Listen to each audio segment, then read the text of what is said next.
He knew they were watching, but he fell into it. I want to tell somebody today that Jesus will fall into the trap of helping you. You know, men may present you as a guinea pig.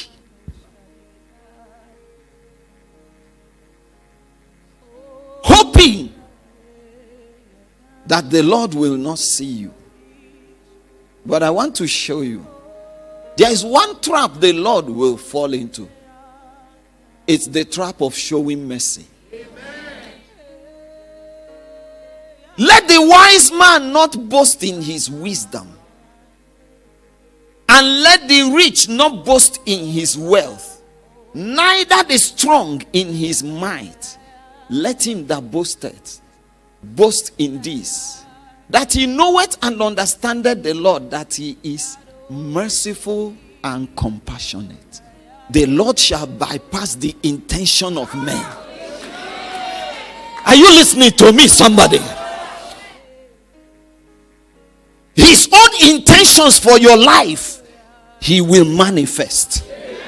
And by the power of the Holy Ghost, I speak a realization of the manifestations of God's purposes in your life. Every bushel that says your light shall not shine, may it be broken in the name of Jesus. In the economy of the kingdom, character is the highest currency.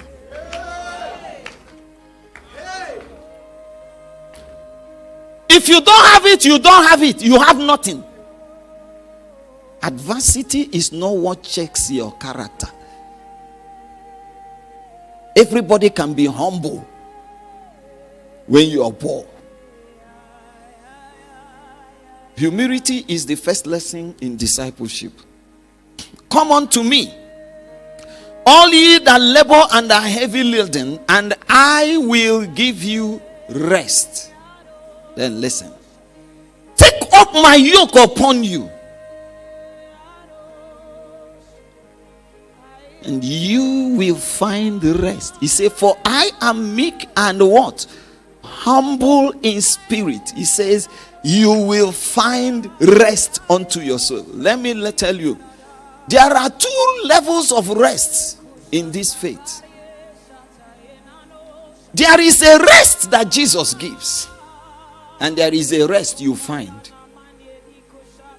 It takes humility and lowliness of heart to discover true rest. Many of you are restless. For all a man's labors are prompted by envy of his neighbor. You're restless. You're running helter-skelter.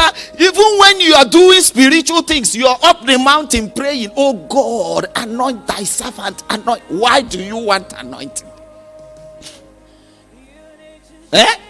Because you want to overtake Pastor CNC. You're not humble.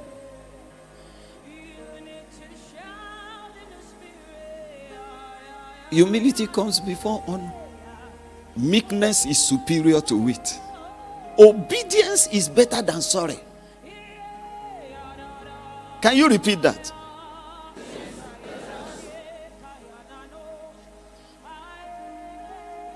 That's one word. It is a submission to higher authority.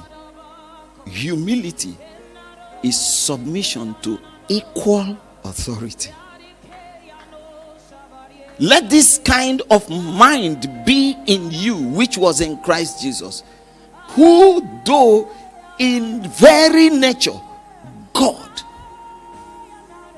did not consider equality as something to be fought for. He didn't want to grasp it and say, after all, I'm equal. Rather, he did what? Humbled. Submission to equal. There's another word.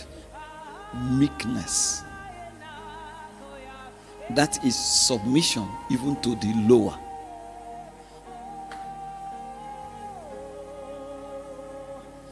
You know what the Bible says? Blessed are the poor in the spirit. What did he say? Theirs is what? Kingdom of where? Heaven. Blessed are the meek. Huh? The meek man is a man that does not contend for his right.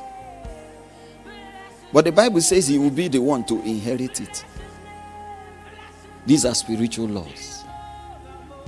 Understandest thou the laws of the heavens?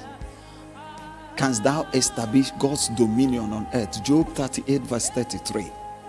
If you know the heavenly laws, I'm not talking about laws of management, philosophy, and psychology. Great is your reward. Where? That's where you should be looking at. So, when you invite those who invite you back, he says you're finished. Your reward is finished. But do good to those who cannot do it bad. You know, some of you can't do good. You know why? He said, after all, after everybody I have helped has turned out to be my enemy. It is good. Then are you going to be rewarded?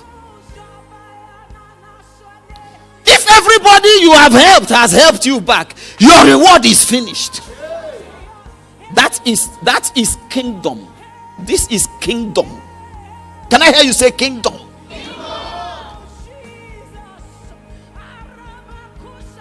So, Oga Chairman, when next you're doing party, go out, bring the poor, bring the crippled, let them eat your rice and free. And of course, you know they are not going to reward. He said, then your reward in the kingdom of heaven will be much. Check your excuses. Why are you an effective church worker? Why are you not a fruitful Christian? Why are you not prayerful? Why are you not influencing your friends? Why have you never 10 years as a member of this church? 10 years is too much. 1 year as a member of this church, you cannot point to one person you brought to church. Tell me why. Just think. Is that a reason? Or an excuse? I'll tell you a story. Moses had the privilege of pastoring a church of 2.5 million in the wilderness. Very troublesome. I told you pastoring is the most difficult job. And the riskiest. Because the eternal destinies of men hang on it.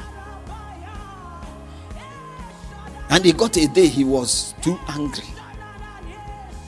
He said to God, did I give birth to all of this? Why are they shouting, give us food, give me water? Am I their father? God said, it's all right, it's all right. Pick 70 men and bring to me before the temple.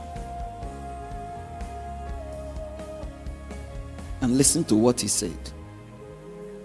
I will take of the spirit that is on you and distribute it to them.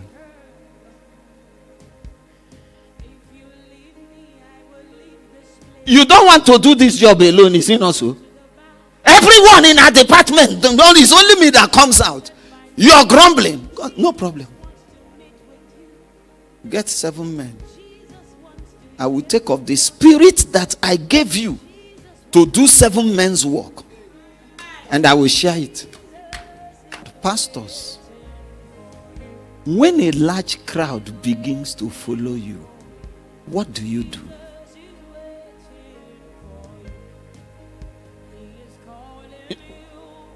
Everybody likes a large church. It's not easy coming and looking at your wife and children. We know that when 2 or 3 are gathered, he is there. But you just wish others are there too.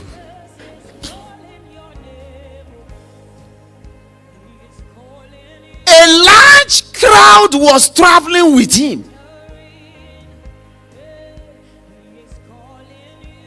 as a pastor, you can either tailor it to their immediate and transient needs or to the eternal needs.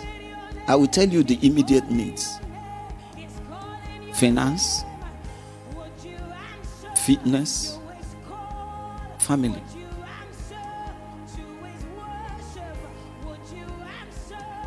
Market these three things, you will have people following you.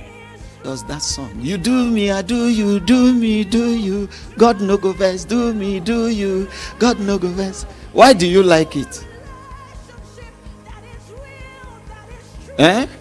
You do not want to scorn shame.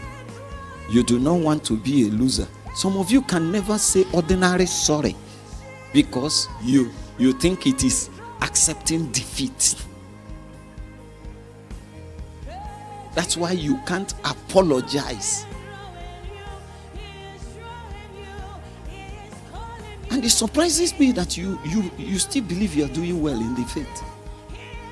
Christ above relationship. Christ above self.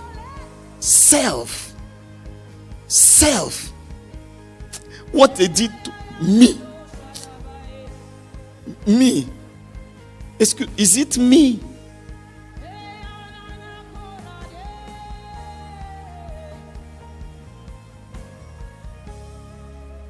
A woman said she will not forgive the husband. He called her stupid. Said, me stupid. So I needed to help her. So I said, assuming you're coming, and I called a known madman, and this madman meets you at the gate and says, stupid woman, see the way you're going, stupid. Yeah. Will you be angry? She said no. If it's your husband, will you be angry? Say, hey now. I say, what's the spelling of this other stupid?